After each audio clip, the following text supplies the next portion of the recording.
Gonna moving out already? We're just about to hit the road. Yep, lightning fast. We'll start hauling our stuff in right after you're off. My brother-in-law, Michael, and his crew seemed to have it all figured out. As soon as we vacated the family home, they swooped in, making themselves at home like seasoned pros. Did we make the right call letting them take over? When I expressed my doubts to my husband, he just chuckled. Relax, let them enjoy their moment. They'll be knocking on our door soon enough. And true to form, a few months down the line, Michael dialed us up in a frenzy. I couldn't help but chuckle at their misplaced confidence. I'm Mary. Joseph and I crossed paths in college. He was a senior, a year my senior. Back then, that gap felt monumental, and Joseph, with his steadfast demeanor, seemed like the epitome of reliability. As my affection for Joseph blossomed, I mustered the courage to confess my feelings to him.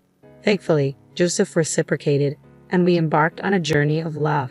Even as we navigated post-college life and career beginnings, our bond deepened, becoming indispensable to both of us. It was during our 5th year of working together that Joseph popped the question. Excited as I was, I couldn't shake the nerves about meeting his parents. Joseph, your dad is a successful businessman, right? And your mom comes from a well-off family. Will they approve of someone like me? With a reassuring smile, Joseph replied, You're caring and genuine, qualities they'll admire. Encouraged by his faith in me, I nervously introduced myself to his parents. So, you're Mary? We've been eager to meet you. You're just as charming and capable as Joseph described. Has he been causing you any trouble? Oh, not at all. Joseph has been nothing but wonderful to me. Just as Joseph had predicted, both his father, Daniel, and mother, Linda, greeted me warmly, instantly putting my worries to rest. It feels like you've been part of our family forever, they remarked. If we ever had a daughter, she would have been just like you, they added warmly. I earnestly reciprocated to my in-laws. I also consider Daniel and Linda as my own parents. After our wedding and honeymoon, Joseph and I found ourselves in a scramble to secure a new place as our current condo lease was ending.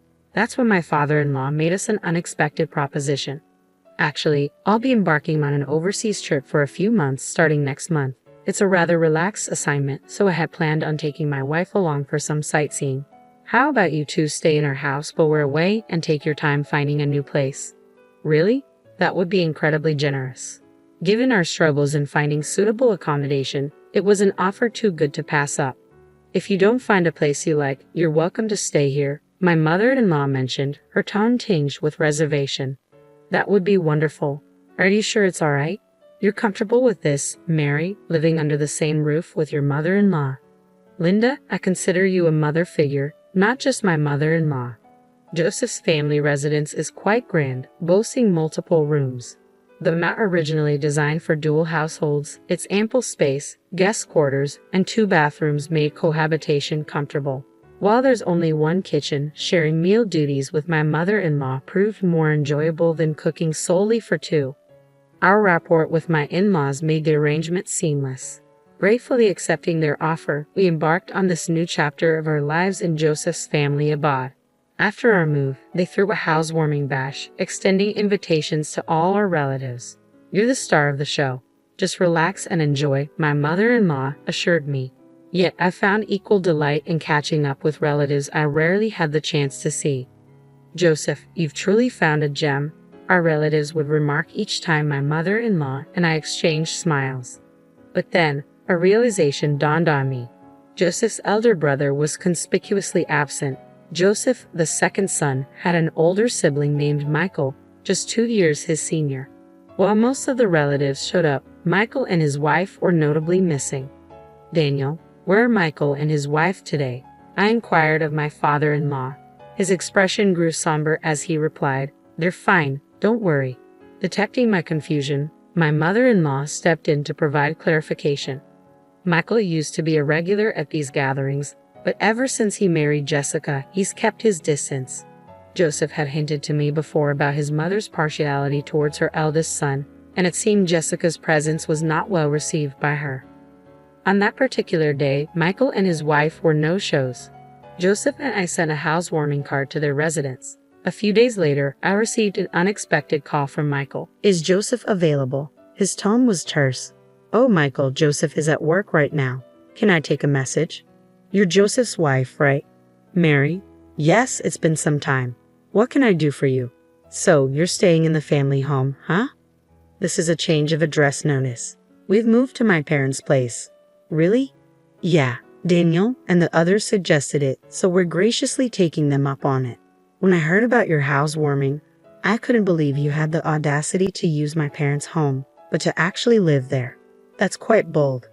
It was evident that Michael harbored resentment towards our living arrangement at his parents' house. Phone conversations aren't enough.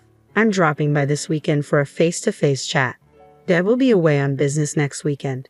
I don't care about Dad. I need to have a conversation with you and Joseph. Well, Joseph might have work commitments too. Seriously, then you'll do. And so, the following weekend, Michael paid us a visit. My mother-in-law appeared overjoyed to have her son home after such a long absence. Mom, you're here too. Of course, darling, of course. I've been looking forward to catching up with you, Michael. I'll be heading to Dad's next week, so I'm glad we could squeeze in some time together. Ah, right, I heard Dad landed a job overseas. Michael responded, his tone lacking enthusiasm, and he shot me a cold look. Since you've got the eldest son here, how about brewing some coffee? Oops, my bad. I apologize, hurrying to prepare the coffee, but Michael sneered. Just coffee. No snacks. You really don't get it. Usually you serve up some sweets too. Apologies, I mumbled as I dashed to fetch some snacks, but Michael halted me. You're not planning on bringing out store-bought snacks, are you? Grab a cake from that place downtown. Remember that for next time. My mother-in-law appeared content with her eldest son's visit and offered no assistance. Mary, could you go pick some up? Michael has always had a soft spot for their cakes. It seemed my mother-in-law wasn't exactly on my side in this matter either. All right, I sighed, gearing up for a trip to the store, only to have Michael add another dinner demand. Whip me up a hamburger steak, and I want demi-glace sauce. Homemade, none of that store-bought stuff. You're sticking around for dinner too. Any qualms? It's your duty as my brother's wife to entertain me. Off I went to the store and straight into meal prep. Despite his claim of wanting to chat, there was no time for conversation amidst Michael's culinary preferences. Just when I thought we could finally engage in some dialogue over dinner, Michael threw a curveball. Why are there 3 plates? Because Linda will be joining us, right? If Mom's here, it's only natural she eats too. The odd one out is you. Odd one out? Yeah, I'd like to have a quiet meal with Mom. There's no seat for you. You can't be serious. After having me slave over dinner, Michael promptly ejected me from the house. I ended up dining solo outside, returning when I assumed the coast was clear. Shouldn't we talk now? I tentatively broached the subject with Michael, who brushed it off, claiming conversation was unnecessary at the moment. What do you mean? I asked incredulously. Jessica and I have decided to take up residence here. You and Joseph will need to find another place to live. But we've already settled in. Isn't it more reasonable for me as the eldest son to stay? Mother-in-law's expression was remorseful as she addressed me. Mary, I'm sorry, but Michael appears to be finally embracing his role as the eldest son. It would bring me peace of mind if he remained here. Upon hearing his mother's words, Michael smirked triumphantly. See, even Mom agrees with me. So pack up your things and vacate the premises. With that, Michael departed in high spirits. Caught off guard, I found myself alone in the bathroom when Joseph returned home from work. What's the matter, Mary? I recounted Michael's ultimatum to Joseph. Michael said that, I can't believe he would treat you like this. Joseph seethed with anger and promptly informed his father overseas about the situation. Following his conversation with his father, Joseph approached me, saying, I'm sorry you had to endure this. Let's find a new place and establish our own home. Empowered by Joseph's support, I began packing our belongings. Just as we were preparing to depart, Michael phoned. Are you finished moving out? We're about to head out. Yes, we're all set. We'll be bringing our belongings over shortly. With that, we departed, leaving Michael and his family to move in as if they owned the place. Did we make the right decision? Watching Michael and Jessica act freely in the house, I couldn't resist venting to Joseph. Don't stress about it. Let them have their way. They'll be the ones facing the consequences down the line. And true to Joseph's prediction, a few months later, Michael called us in a panic. Hey, Dad and Mom just reached out to me. They're on their way back from the airport. What's happening? Isn't it obvious? Their overseas assignment is finished, so they're returning home. I thought they'd be staying there longer. I hadn't heard anything about their return. I thought this house was passed down to us. Our plan was to live together once they returned. You were aware of that when you pushed us out to live here, weren't you? Jessica would never agree to cohabitate with them, but their belongings are still here, right? Where did you think they'd reside upon their return? Michael grew defensive. I assumed they left behind what they didn't need. You sold it. You sold their belongings. Yeah, Jessica suggested we make some money if it wasn't necessary. My in-laws had left behind valuable possessions like jewelry and watches. Selling those items would amount to a significant sum of money. So what happened to the money? I inquired. It's gone. We blew through it like it was a windfall, Michael admitted. And what if they find out? I pressed. I suppose it's just a matter of time, he conceded. Well, then what's the plan? I asked anxiously. Mary, can you come over and lend a hand? Michael requested. Help? Why should I? I retorted. So you're prioritizing Mom's favorite over Jessica, huh? Assist me by shifting the blame onto Jessica. It's the duty of a brother's wife to protect the eldest son, Michael implored. Don't delude yourself. I wouldn't lift a finger for a disrespectful couple like you, I rebuffed firmly. Please, I apologize for everything thus far, Michael pleaded. An apology won't rectify the situation. You should be accountable for your actions. Isn't that the principle of the eldest son? Disregarding Michael's pleas on the other end of the line, I terminated the call. Later, I discussed the matter with Joseph. Joseph chuckled. Indeed, Jessica, who never saw eye to eye with Dad and Mom, would never agree to move back in. Dad even suggested we live wherever we please until they relent and vacate. He's covering all the relocation and rental expenses.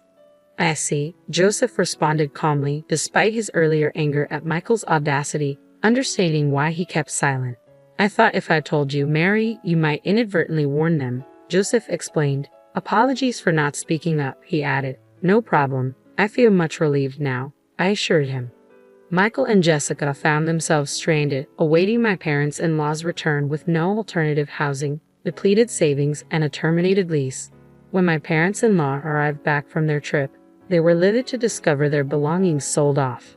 I never imagined you could be so irresponsible. There's no point in trying to reform you. Leave at once.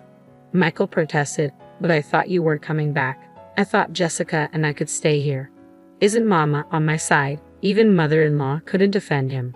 Michael had no intention of residing with us. It was foolish of me to hope for a change. My parents-in-law presented Michael and Jessica with the bills for the jewelry and watches they had sold and promptly evicted them. We can't afford this. We have nowhere else to go. Exactly. I'm not even employed. Father-in-law berated the knave pair. Unbelievable. You squander money you haven't earned. Repayment can't wait for months. Being unemployed isn't an excuse. Find work and start reimbursing. Father-in-law's firm tone finally resonated with them. Jessica took on multiple part-time jobs, dedicating all her earnings to the repayment. Unable to meet father-in-law's monthly installment plan, Michael's salary had to fill a shortfall. Consequently, they now reside modestly in a more economical, smaller apartment. Later, mother-in-law and father-in-law visited the condominium where Joseph and I reside. Mary, I sincerely apologize. I got carried away, believing Michael could reside with us.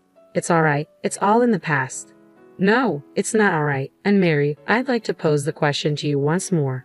Would you entertain the idea of living with us? Mother-in-law appeared genuinely contrite. We've always recognized that mother-in-law isn't a bad person. Joseph and I exchanged a glance and nodded. Our decision was made. Absolutely, if Daniel and Linda are agreeable, we'd be delighted to return to the house. We unanimously decided to reunite as a family of 4 under one roof.